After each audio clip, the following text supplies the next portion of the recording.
Morning mga busing, isang masiglang araw naman po sa atin lahat. Ang unit natin ngayon ay isang Toyota Corona. Upon checking, uy, yung shock agad, ang bumungad. Ayan, wala nang kalaman-laman.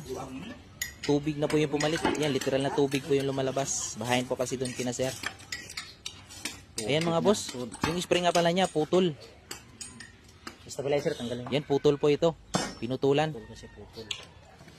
Pati stabilizer ni link ni sir, nadali. Ayan, may alog na po ito. Palit na. Yung mga rubber lifter ni sir, kailangan na rin palitan. Stabilizer. Yung isang shock ni sir, yan, tagas. Ay, may laman pa kaunti. Tumagas na po ito mga boss. Wala na.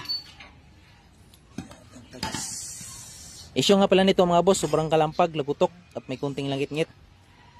Nirotisto natin kanina, sobrang ingay talaga. Tips lang mga boss, paano nyo malaman kung sira yung shock nyo? Sobrang talbog po, parang maalon. Parang pakiramdam nyo, wala nang